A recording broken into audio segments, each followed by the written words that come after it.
Okay, so we're now moving into the next item. Hi, my name is Darrin Matthews and I'm a board member of TENI, and I also run the Cork Trans Peer Support Group. I am a transgender man and I came out to my family when I was 17 and I came out to my friends. When I came out, that was my choice, but when I fill out a legal document that asks for my birth name and my PPS number, I lose that choice.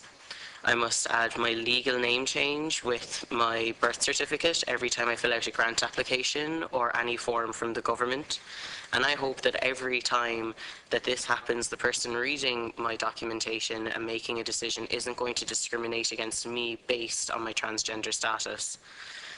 I had a woman from the Disability Allowance Office ring me, and she wanted to know why my name had changed from a female name to a male name, and when I told her it was because I was transgender, she laughed at me and hung up the phone.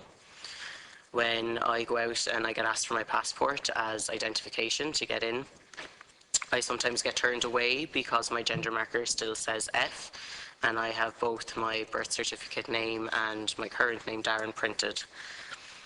Everybody has a right to a private life. I would just like that my right would be recognised. Issuing new birth certificates can easily do this and can prevent embarrassment and harassment and potentially dangerous situations. My experience of being transgender doesn't just affect me, it also affects my family.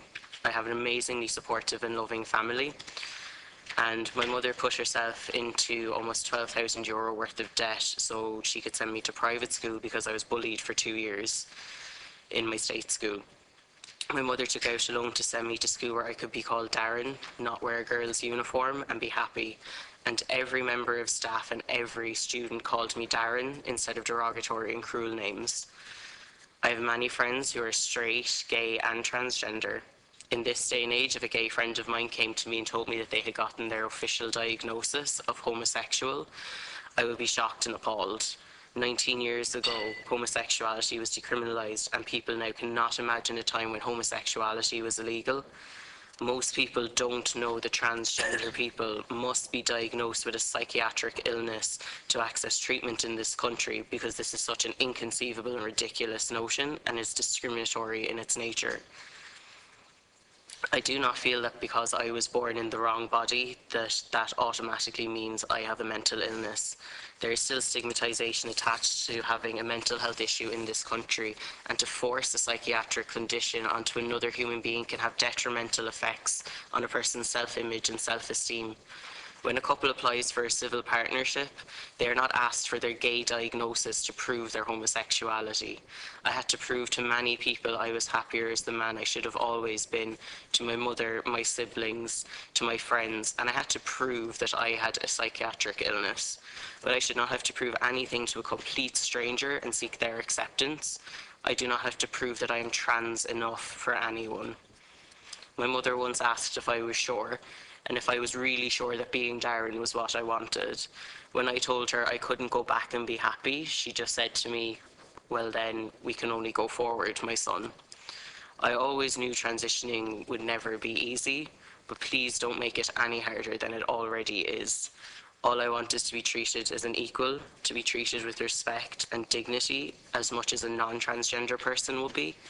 Nothing more and nothing less. Thank you.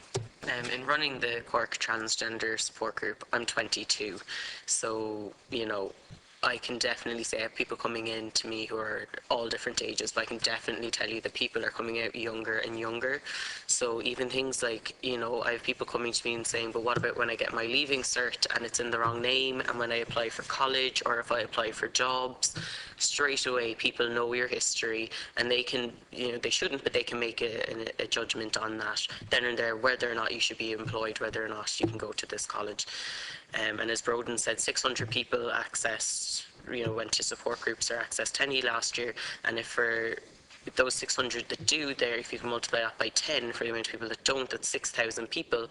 And we recently did a survey that showed that 40% of the people who took this survey, so 40% of transgender people, attempt suicide. So that's almost 2,500 people who attempt suicide. And that's not 2,500 people that are just affected, that's their families. I have family members who committed suicide, and, I personally come from a family who buried somebody from suicide, so I can't imagine 2,500 families, groups of friends, burying transgender people because the situation is so dire. We try to do as much as we can in regards to support.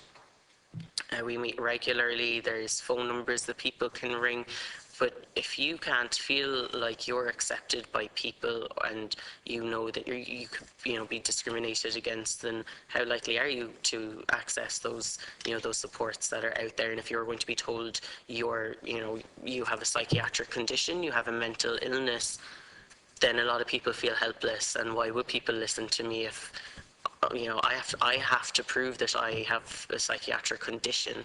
Who's going to listen to you if you have to prove that you're not mentally healthy?